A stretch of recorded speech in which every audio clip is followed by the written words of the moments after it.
तो संत किसको माने? संत कौन? महाराज जी, बाहरी वेशभूषा से देखा जाए तो कौन, और आंतरिक स्थिति से देखा जाए तो कौन महाराज जी? सबसे पहली बात है, तीन का जो विजयी होता है उसे साधु कहते हैं। सब पूरे शास्त्र के हम सार बात बता देते हैं। जो शास्त्रीय भाषा में कहते हैं पुत्रैषणा, वित्तैषणा और लोकैषणा, और शाब्दिक भाषा में कहते हैं कंचन, कामिनी और कीर्ति। जो काम पर विजय प्राप्त किए हैं और जो धन पर विजय प्राप्त किए हैं, धन पर विजय प्राप्त मतलब धन की आशा का त्याग किए हुए हैं, और जो मान कीर्ति की वृत्ति का त्याग किए हुए, उसे ही महात्मा कहते हैं, उसे ही महापुरुष कहते हैं। जो मदन, मद, मोह, मत्सर, इन पर विजय प्राप्त की। महाराज जी, ये तो आंतरिक स्थिति हो गई। अभी हम जो संसार में सामान्य जीव हैं, आंतरिक स्थिति का ही बाहर प्रकाश होता है, यह बात समझ लो। घर में दीपक जलेगा तो खिड़की से बाहर से रोशनी पता चल जाएगी अंधेरा है कि प्रकाश है। व्यवहार में पता चल जाएगा। ड्रामेबाजी का व्यवहार अलग होता है, समझ रहे हो। अगर हम रुपया लेंगे ना तो तुम्हारे दिमाग नहीं बदल सकते, ध्यान रखना। और जिस दिन हम पैसा लेने लगेंगे उस दिन ये सब नहीं चलेगा जो आज देख रहे हो आप। ये आज इसीलिए है बिल्कुल प्योर शुद्ध काम, कोई भी मिलावट। हम आपको हलवा पूड़ी का प्रसाद नहीं दे सकते, हमारी क्षमता नहीं।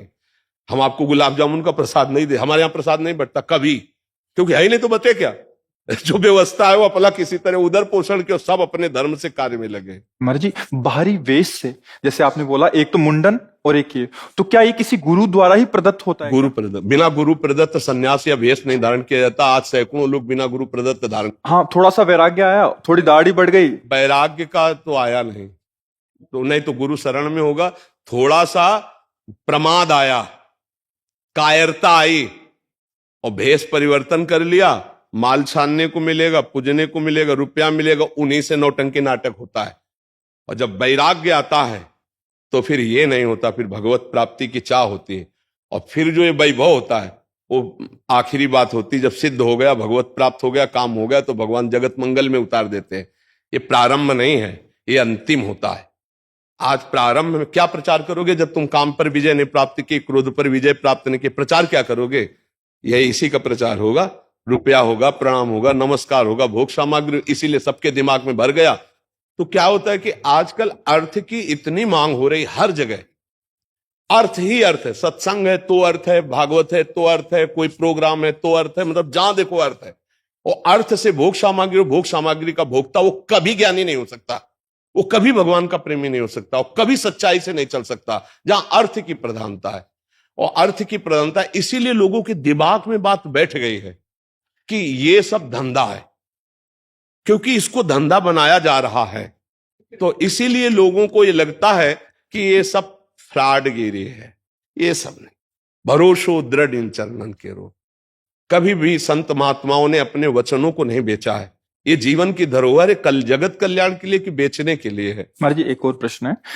ये तो हो गया एक। महाराज जी, आज देख रहे हैं कि कोई भी किसी को भी बाबा जी बोलता रहता है। वो पैंट शर्ट डाला है, वो कुर्ता पजामा डाला है, हाँ, क्या है कि उनकी मर्यादाओं को तो जानते नहीं है। संत किसी के आगे भी लगा है, हमारे यहां दिखाई देता है, कभी पैंट शर्ट में होते हो, कभी पूरे संत भगवा ऐसे धारण किए होते। ये सब नौटंकी नाटक संतों में नहीं होता प्रभु। एक गुरु मर्यादा होती है। जो गुरु ने लंगोटी लगा दी, जो गुरु ने भेष दिया, वो आजीवन उसको निर्वाह किया जाता। संत उसमें लंगोटी धारण करेगा? अरे बिना लंगोटी का कॉपी नवंता खलु भाग्यवंता, संत की स्थिति ऐसे। अच्छा, गृहस्थ में जो संत होते हैं वो अपनी मर्यादा से रहते हैं। पैजामा कुर्ता पहने, कंठी है, तिलक है, नाम जप है, वो अपनी मर्यादा से रहते हैं। तो जो मर्यादा आचार्य परंपरा से बनी उसका त्याग किए हुए जानते ही नहीं। एक हितधाम में लाल कपड़ा पहने हुए थे, तो उन्होंने प्रश्न किया, तो जब उन पर दृष्टि गई तो स्थिति कुछ थी नहीं। तो हमने कहा प्रश्न बहुत ऊंचाई कर रहे हो, कहां से सन्यास लिया है? बोले कहीं से नहीं, अपने मन से पहन लिया। तो अब क्या होता है कि भेष बनाने में कोई ज्यादा देर तो लगती नहीं। नीचे लाल पहन लो, ऊपर लाल पहन लो, नीचे पीला पहन लो, ऊपर पीला पहन लो, जैसा मनावे वैसा तिलक लगा लो। कोई जानने वाला तो है नहीं कि आपके संप्रदाय का तिलक लगाएं, आप किस आचार्य से जुड़े हुए हैं।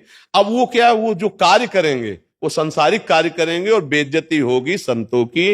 ये देखो, ये अमुक बाबा, अब वो पैजामा कुर्ता पहने अमुक संत। यार, संत किसके आगे लगता है? आचार्य परंपरा से जुड़े हुए, वैराग्य दीक्षा लिए हुए, उनके आगे संत लगता था। भाई, ऐसे आचार्य शास्त्री या ऐसे पदों से हम सम्मानित सबको किया गया। लेकिन संत शब्द लगा है आचार्य परंपरा से जो संत हैं,